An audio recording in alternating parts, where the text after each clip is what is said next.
Sanibona, phinde nginibingelele futhi nangalo mzuzu nangalesi sikhathi. Kuhlezi nje kumangaza, kuyintokozo kakhulu ukuthi sisondele sihlangane sixoxe, sidlulise, sikhanyiselane ngalamazwi kaNkulunkulu. Ayikho into emnandi kumi, angazi kwabanye abantu, but kimi ayikho into engiyi-enjoy-a njengokusiza, ayikho into engiyithanda njengokubona abanye abantu besizakele, ayikho into engiyithanda njengokubona omunye umuntu ekade edinga into wayithola, into ekade eyilangazelela wayithola. I get fulfilled nje enhliziyweni yami esejabula nje, ejabulela ukuthi hawe ma finally ngakuthola ukuthi kade ngangiyidinga lento, kade ngangiyibuza, kade ngangiyifuna lento. So abantu abaningi balidinga iqiniso likaNkulunkulu, bamdinga umdali wezulu nomhlaba, balidinga ulwazi olugcwele, lolu olukaNkulunkulu, lolu ongashendeziwe, lolu olungenawo amanga, ungafakiwe iy'payisi, lwa-edwa lanonga lathakathwa, cha, kodwa ulwazi olungqo, olunjulu, lolu oludingekalayo imiphefumulo yethu, because imiphefumulo idinga iqiniso elizoqikekela likhumbuze ngobungcwele, ngoba ubungcwele yibo kuphela istandard sokungena ekhaya ezulwini, ngoba ubungcwele isona kuphela istandard sokwazi ukubonana nobaba ohlala ekhaya ezulwini ngelinye ilanga, only ini ubungcwele. So it is very important ukuthi sazi singabantu ukuthi kumele sizilungise kanjani, kumele senzeni, singenzini, sihambephi, sikhulume kanjani, singakhulumi ini. So on the 10th of May 2024 ngiphupha there's this house, lo mndeni lo bahlala nje in a round house, umuzi o-round, and they have everything nje endlini yabo, yonke into yabo right, banama-fridge, 2 doors, ba-rich nje, ba-right, kunokudla kugcwele phakathi, you know, they're so wealthy, but bahlala in one room. So now engazuthi ngiqashiwe khona, bayangiqasha ukuthi ngizosebenza lana. Ba-right nje, bayiphilela nje impilo emnandi, bazikhulekele, and ngithi uma ngifika ekuseni, ngifika sebehambile abantu balapha ekhaya, ngifike ngiqale ngicele ukhiye, ngicele nje ngathi ukuthi bengiwucela lapha kamakhelwane, bavele bathi hhayi ukhiye usendaweni yokuthi bangitshengise. And then usisi wakhona lapha ekhaya kodwa ekamakhelwane, it's like naye she doesn't live here, or uhlala kwenye indlu, abethethi ikhona yini into engingakusiza ngayo. And I was like, no, angazi, cause ngiyaqala ukusebenza lana. So ngehle ngifike ezansi, mase ngifika kule ndlu le engizoyiklina, ngifica kudlala izingane egcekeni, izingane zakhona zabafana. So mazidlala lezi ngane zabafana, ngathi kuzo ukuze sisebenzisane, iyodwa into engizoyidinga kini, and savele sasho sonke kanye kanye, and it's even in caps, ngathi yini? Ukulalela, ngasho ngazithuma izingane. So kuleli phupho ngizoklina, and I was cleaning kodwa ngiwugqoke izinto ezimhlophe, ngimbozile futhi in this form. So olise nje kakhulu ngalokho, as I was saying, ngigqokile in this form, ngiyafika-ke manje lezi ngane ngiy'tshela ukuthi nje masilalelane nje yonke into izoba right, sizosebenzisana kahle kuze kuphele. So now uma ngiyangena endlini, well, ngamehla ngaphandle, amehlo a-physical, we all know ukuthi we've got physical eyes and spiritual eyes, angithi. So ngamehla ama-physically ngibona hawu la endlini ku-clean yazi, kodwa ngithe sengiqala ngiklina, kwaphuma udoti omuningi lapha endlini, ngale ndlela yokuthi, cause I moved everything.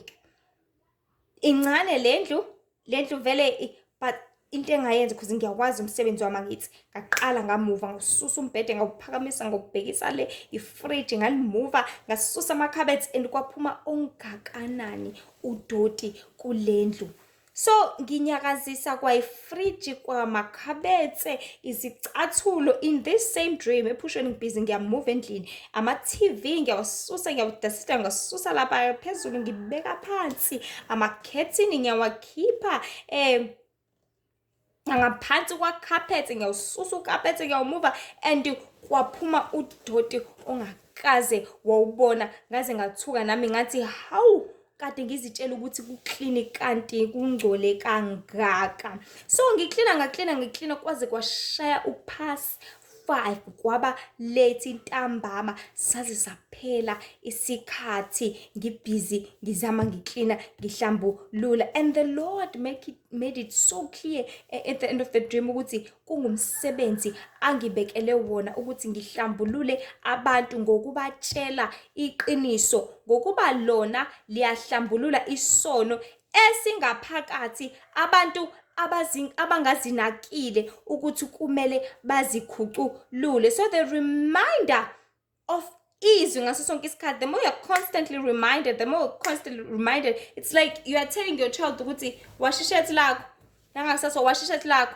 nangasaso washa ishethi lakho. Ukuliwasha kwakhe ishethi lakhe lenza ishethi libe njani, libe clean ngithi. If uyalezi ingane engakazi ena 4 years ukuthi hayibo woze sogeza baba sesiyageza manje, uyikhumbuza ukuthi kumele ibe clean kangakanani. So uyitshela into ezoyidinga, into ekumele iyazi, into ekumele iqonde ezoba usizo kuyona. So by the constant reminder of izwi likaNkulunkulu libe lidluliseka, libe lithululula, and futhi likhuluma kakhulu ngesono, liyaklina ngoba lisusa isono kumuntu ngokuvuma kwakhe nangokulamukela. Because even ngathiwa uyayalezi ingane ukuthi njalo uma ubuya esikoleni washa ishethi namasokisi, washa ishethi namasokisi, kuba kuyona ukuthi iyakwenza yini, because nangasazoyikhumbuza.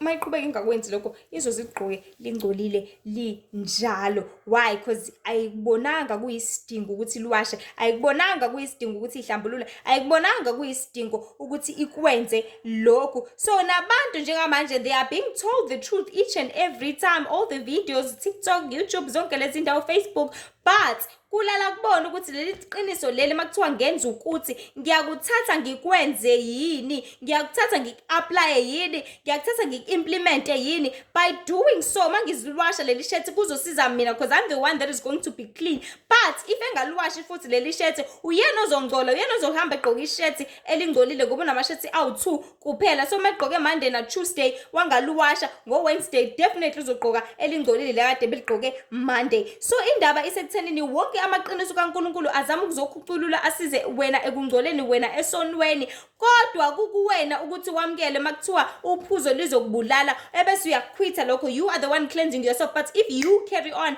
and constantly do that, you are the one that is going to be dirty, you are the one that is going to die. Ebese uNkulunkulu athi uma ningithanda niyakugcina imiyalelo yami. The Lord was making it clear yesterday le ndaba yokuthi if isithi siyamthanda ngempela singamkholwa, if isithi siyamkhonza ngempela singabantu abamthandayo, kubalekile ukuthi senze, because akekho umuntu ongamtshengisa ukuthi uyamthanda ngokungenzi. So ikanjene le ndaba lapha emhlabeni, there are many people, we all have the truth. Sonke sitsheliwe ngentando kaNkulunkulu, sonke sitsheliwe ngemiyalo yakhe. But ikanje, let's say ungubaba unamakhosikazi awu3, uwatshele amakhosikazi akho ukuthi ngiyangithanda ngithi bafazi bami ngiyacela ukuthi namhlanje ningiphekele istambu noba u3, and lo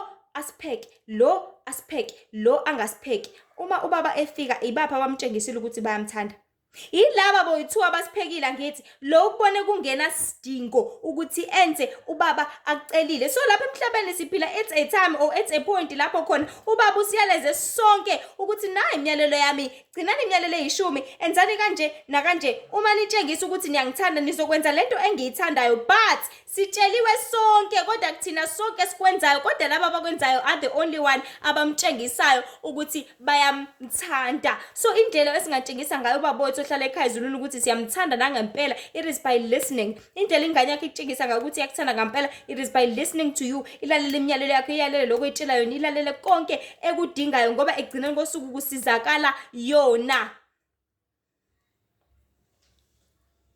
And okuyinto abantu abaningi abangayi-understand, abangayiqondi lapha emhlabeni ukuthi konke ubaba asinikeza kona kusiza kuthina. Mengabe kuyaleza ethi idla kanje ungadli kanje, uyazi ukuthi mangabe udla lokho kunengekile nokungcolile kuzokubulala. Uyazi ukuthi mawudla lokho right okufanelekile akuyaleze ngakho kuzokuphilisa, kuzokwenza uphile impilo ende nempilo isikhathi eside, impilo ezokuthokozisa, ikithabise, ihlezi kwenza ube lula la emhlabeni. Because we remember kudala ukuthi okhokho bethu nomkhulu bethu babephila ngamathanga, babephila ngezinkomo, bephila ngalezo zonke lezi zinto, babekwazi ukuwalka long distances, ahambe aze afika engakhathali imali engakhathele. But njengamanje i-youth kudle sikudla kuqhafuza amafutha, usawoti, ushukela, athi bebuya umntwana esikoleni ena-4 ena-5 years athi mina gogo ngigadele. Ukhathazwa yini? So let us carry on. Ngaklina as I was saying ukuthi iqiniso lisuse isono likhuculula ukungcola.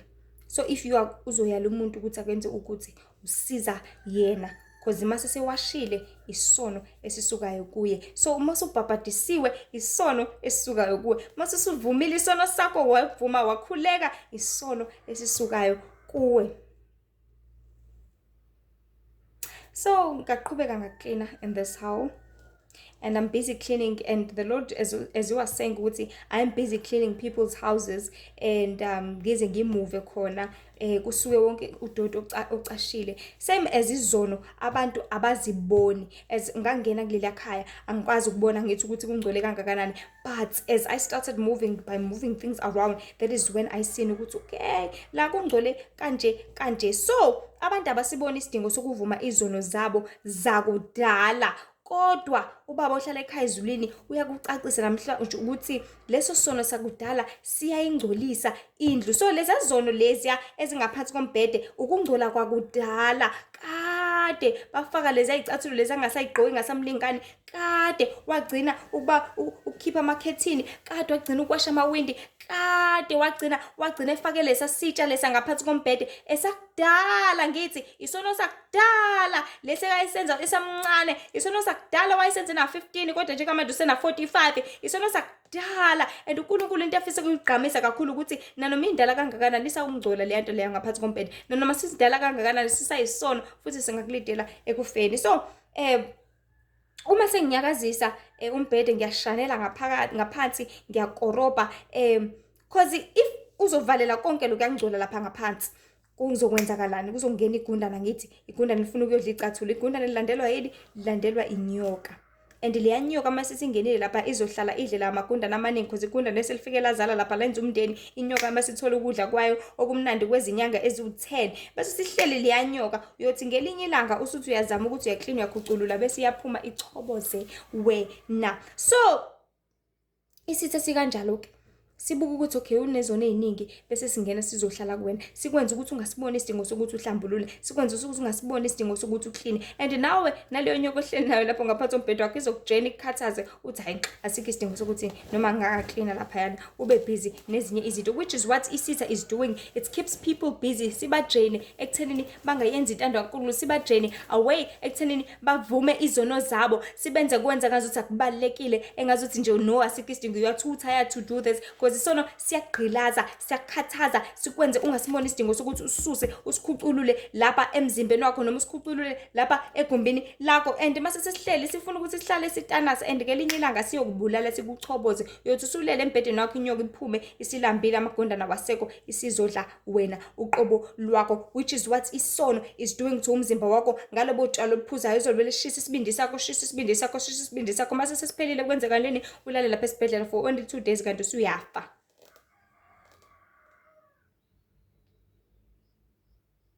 So kunezono abantu abanganakile ukuthi badinga ukuyihlambulula, mhlawumbe izono sokhokho bakho noma nkathi una 13 wantshontsha.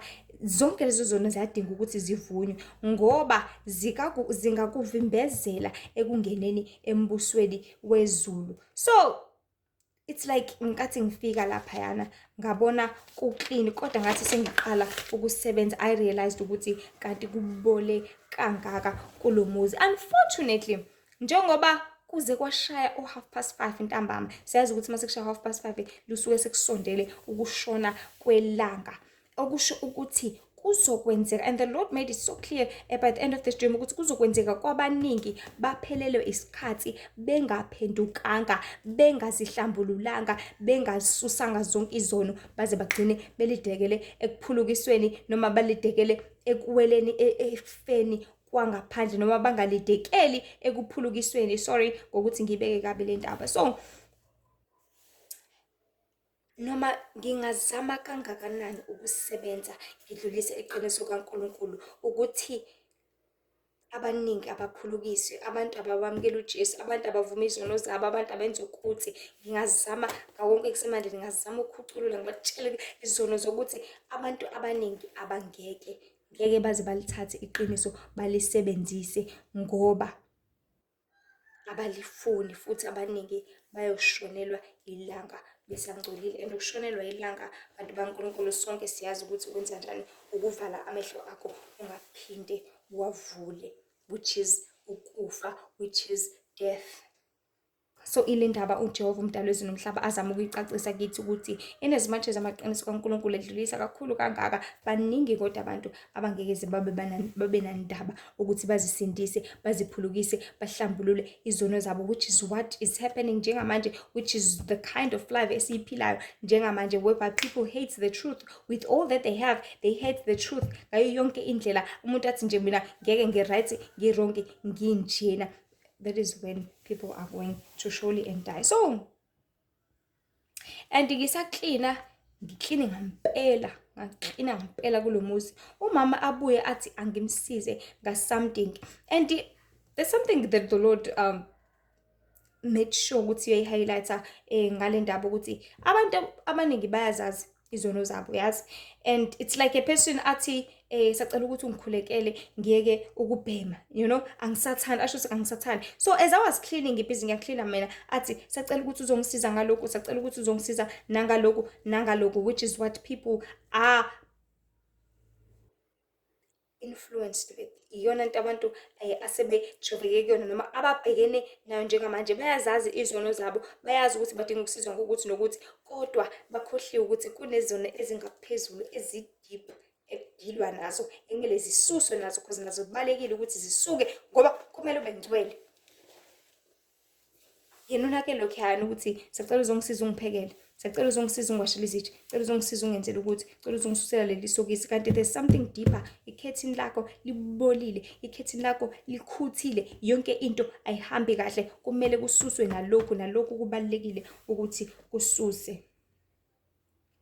And I was cleaning, as I was cleaning, ngisusa ngisho dust odongweni, emawindini, zonke izindawo okuyizona abantu ekade babezenza kusukela ebuncaneni babo, ngoba kuningi futhi kuningi ngempela. And as I was writing this, before I came in, usisi wakhona said ingangisiza ngani. And as I was saying ukuthi angazi, I'm not sure ukuthi ungangisiza ngani, because ngiyaqala namhlanje ukuqala umsebenzi. So as iqiniso li-spreader or mhlawumbe ngena ngovangelo nanani, you won't know ukuthi umuntu udinga usizo kuphi, but as you start ukhuluma naye, usiye ukuthi lo unesono sokuphuza, lo unenkinga 1 no 2 no 3, and you will know ukuthi okay, shuthi udinga usizo la bit by bit. Usuzokwazi ukuthi okay, ngizodila nalesono, ngizoshaya lesi, ngimtshela ukuthi ukuphuza kuzokwenza ukuthi kuzokubulala kanje, but as talking and knowing deep from them. So as I knew, as I started working, sengikhuculula umbhede, sengiyabona ukuthi okay, kungcole nangaphansi kombhede, sengimove ifridge, sengiyabona ukuthi kungcole nangaphansi kwefridge, by getting used to it. But ngenkathi ngifika ngangingazi ukuthi kudingekela usizo luphi, so nolukanjani. So empilweni bantu kumele niqonde ukuthi isono seningcolisile, futhi ukungcola kwakho uma ungakususi awusoze wabona umbuso wezulu. Ukushunyelwa kweqiniso kungukuhlambulula wena esonweni, ngoba ohlambulukile olungele umoya kaJehova ukuthi uhlale kuye, ebese ezitholela ukusindiswa nokuphulikiswa ngomhla wokuphela, only ongcwele. But okubuhlungu kakhulu ukuthi isikhathi kulela phupho siphele ngingakaqedi, siphele indlu ingakashanelwa yonke, ingakamuva, ingakabuyiselwa zonke izinto esimeni sazo. So abaningi bazoshonelwa ilanga ezonweni bengakaphulukiswa. So nawe ungabi kanye nalabo, ngoba uzozisola. So these days enhlizweni yami libele kufika lo mhlabeleli, ulibele ufika nje uphopha upper. And kusukela last week I think ulibele nje ufika lo mhlabeleli, leli culo lelithi mangabikho osalayo, mangabikho osalayo, mhlaba ngcwele beyobizwa. I'm not sure if many people know it, kodwa leli culo leli, I remember it, especially mazocula emgcwabeni, livele lenze umunyu, lenze kube buhlungu. Because usuke usucabanga ukuthi hawu mawuseshilo sibanibani akasekho sehambile. And I remember nje ngisakhula, and as I was the kind of person who was so fascinated with izindaba zikaNkulunkulu, was so fascinated with ukwazana noNkulunkulu, ngasithi masibuka ama-video ashaqisayo. Khona i-video nje sengayibuka, I will never forget that video. Kwakuvela a certain church, it was talking about i-rapture, ne? So this church kwavele nje kwahlwithwa abantu. So ibandla lonke abantu bebaningi I think there were more than 1,000 bahlwithwa, kwasala aba less than 10. Basala bakhala ngampela, and ukukhala kwabo kungasabasizi ngalutho. And they made sure and they made the message to go out there ukuthi yabo laba basele ilaba bayisiqogweni, laba basele ilaba bangayi embusweni wezulu. So leli culo lithi akangabikho ozosala mhlaba ngcwele beyobizwa. Ayikho into ebuhlungu njengokuthi kuyahanjwa wena uyasala. Ayikho into ebuhlungu njengalokho. Because sonke siyakulangazelela ekhaya ezulwini, konke siyakulangazelela ukufinyelela, sonke siyakulangazelela ukubona ubaba ongcwele enkazimulweni. Sonke siyathanda, but uNkulunkulu uyasicacisela ukuthi uma uthanda ngempela ufisa ngenhliziyo yakho yonke, you need to be holy. Because liyasho naleli culo ukuthi uzolanda mhla abangcwele, abanjani? Abangcwele beyobizwa. So makangabikho osalayo, mhla abangcwele beyobizwa. Ngoba uJehova, uJesu, inkosi yethu izolanda abangcwele lapha emhlabeni akade benza intando kaNkulunkulu. uNkulunkulu uthanda ukuthi sicacisele ukuthi akazile uzolanda ibandla labapostoli, elabashebe, elabasindisiwe eZayoni, elamaKristu. Uzolanda abangcwele kade benza intando kaNkulunkulu, ababemphilela uNkulunkulu every day, ababekholwa nguye, begcina iqiniso lakhe, benza intando yakhe. Like that example that uJehova bethanda ukuthi siyiqonde namhlanje ukuthi kufana namakhosikazi awu-3. Lo mathathu ngoba uthi uJehova uma ningithanda ngiyakugcina imiyalelo yami. Uma ningithanda kodwa. So if we prove to the Lord ukuthi siyamthanda, methi asenze ukuthi asikwenzeni, methi asingakwenzi ukuthi asingakwenzeli, methi ungebi ngampela, methi ungaphingi ngampela, methi ungabi nomona ngampela, methi ungaqamba ungaqambi ngampela, methi ngikhonze ngalolu suku umkhonze ngampela. Enza into ayithandayo. But if ungayenzi into ayithandayo awutshengisi ukumthanda, but utshengisa ukuthi uzozuza something kuyena. Because lo nkosikazi wesithathu hlazipho unkosikazi ogcina ubezoyifunela imali kulo baba. Akanendaba ukuthi ubaba ufuna ukuphekela isitambu namhlanje ngihlangana naphi, mina ngizoyidlela imali, vele useyikhetha useyafa. So abantu abaningi bezela ukuzomncuza uNkulunkulu, bezomdrain amandla, bezomdrain energy, beze uNkulunkulu bazofuna imoto, beze uNkulunkulu bazofuna imali, bezofuna imisebenzi, bazofuna zonke lezi zinto. You are just draining God. Awumenzeli lutho okumtshengisa ukuthi uyamthanda. Mhlawumbe umqambela amanga nje wathi nami ngiyakuthanda Nkosi ngoba nakho attendile enkonzweni, kanti unamanga, unenkohliso, uzofuna lento oyifunayo mase usitholile futhi futhi uma ungayitholi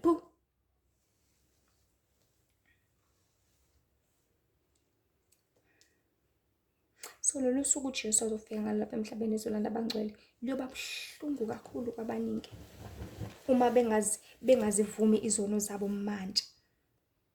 Like isho le ngoma ukuthi abangcwele, I repeat, abangcwele abenza intando kaNkulunkulu beyobizwa ongenasono.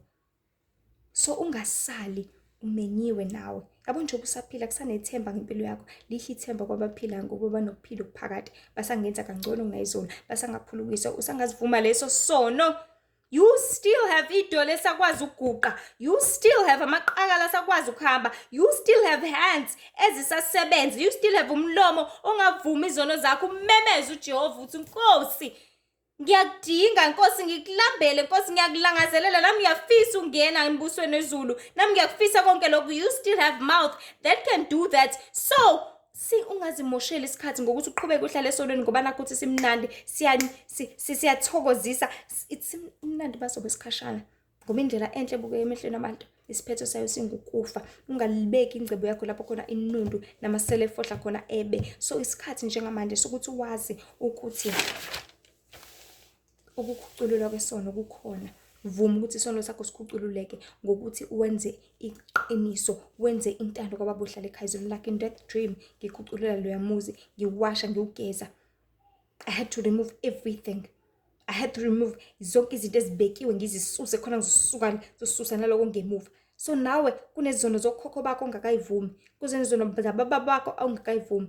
Everything nginxusa uNkulunkulu ukuthi Nkosi fikisa ulwazi kimi, ngikhumbuze baba yini engayazi, ngikhumbuze baba, and you will surely and surely remember, because ngaphakathi lakho linjenge record tape, liyi-memory card, ligcina lonke ulwazi. So ingaphakathi lakho ilona elirekhodayo, lazi ukuthi nje ngiyakhumbula umncane ukuzwa untshontshe wena utshwala niyophuza emva kwendlu, and the minute ukukhumbula lokho uguqa phansi ngedolo ukuvume.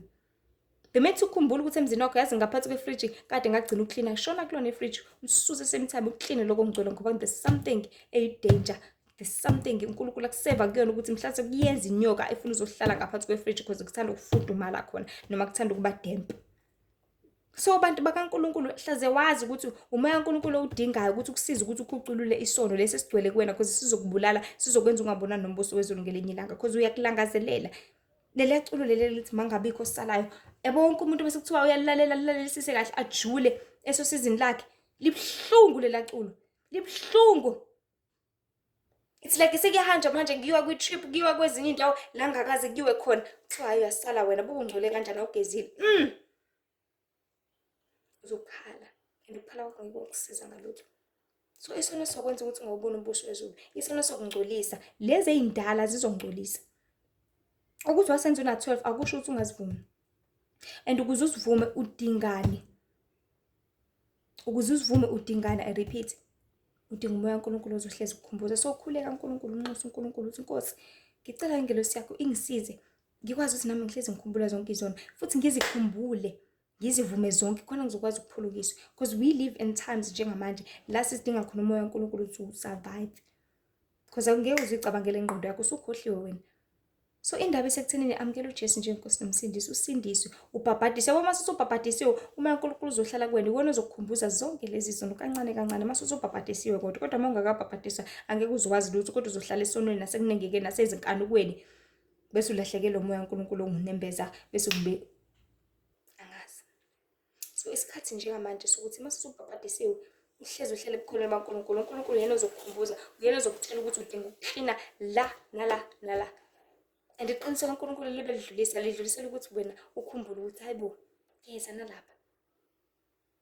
Nasemhlane lifake isaka. Nasendaweni ukuthi enze ukuthi. So isikhathi bantwana bakaNkulunkulu sokukhucululwa kwesono, isikhathi usaphila kuphela. But mase siwaphelele isikhathi walala ngomqolo, ayikho into ongaphinda uyenze. Alisekho ithuba ngempilo yakho, futhi uyosala mhla abangcwele beyobizwa. Mhla inkosi ihambayo, mangabikho osalayo, mangabikho osalayo, mangabikho ngiyacela. Because enkazimbulweni uyathanda ukumbona nawe. Enkazimbulweni uyathanda ukumbona, deep within you, deep within umphefumulo wakho uyathanda ukumbona. But kulele kuwena ukuthi uzilungisa kangakanani. Because be a wife oziprepare, aziprepare ngokuzihlambulula. Akekho unkosikazi ongena emshadweni engcolile kade febe izolo, cha. So konke okwalapha emhlabeni kuyisono, kufana nentebo phambi kaNkulunkulu. Kufana nokumfebela, ukumphingela, because uyasinyanya isono, because isono represent uSathane. So uma wenza isono, you are just allowing uSathane ukuthi akusebenzise. You are just in the territory of isitha, la sokwazi ukuthi sihlale khona nawe. So khuculula konke okubi, ukungcola, nokudala. Umvumele uNkulunkulu ukuthi akusithe, umvumele ukuthi uNkulunkulu akukhumbuze. Bese sikukhumbuzele futhi wenze sure ukuthi uyazivuma. Because the more uvuma, the more uNkulunkulu uzoqhubeka ekukhumbuza. But uma ungavumi, if umoya kaNkulunkulu ungawulaleli uyacuna uyahamba.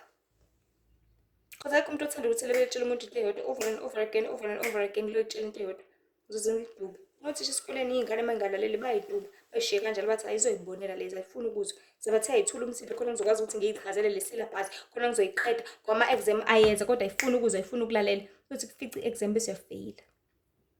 So nale qiniso kaNkulunkulu, uNkulunkulu athanda ukuthi sibe nalo namhlanje ukuthi khuculule lezo sono. Ngoba kumele akushonele ilanga. Awusoze waphinde wathola ithuba lokuthi uzikhuculule. Ngale kwethuna akukho ukuphenduka. So konke isandla sakho esifumanayo ukwenza kwenze ngamandla akho onke manje. ngokubakho umsebenzi namcabango nakwazi endaweni yabafileyo lapho uyakhona. Mshumayeli 9 verse 10. Umyalezo nje omncane nje uJehova bethanda sibe nawo ngephupho engaba nalo ngomhla ka-10 May 2024, lapho ethi khona ukukhucululwa kwesono. Vumela ukuhlambuluka muntu kaNkulunkulu, vumela ukuhlanjululwa iqiniso, vumela uJehova akusize khona uzokwazi ukuthi ungasali nawe mhlaba ngcwele beyobizwa. Inkosi nje ibe nani, inisize, iniphulukise. Ngakhohlwa ukuthi uNkulunkulu uyasizonda isono, uNkulunkulu uyabuthanda ubungcwele. Inkosi nje ibe nani. Amanye amavidiyo akhona ku-YouTube, akhona ku-TikTok, Instagram and Facebook nemibhalo. Ngiyacela nje amazwi kaNkulunkulu niwadlulise nakwabaningi so that azofinyelela, ni-subscribe, ni-like so that azorekhomendwa nakwabaningi balithole leli qiniso, bamazi uJehova khona bezokwazi ukuthi baphulukise. Inkosi ibe nani, inibusise. Amen.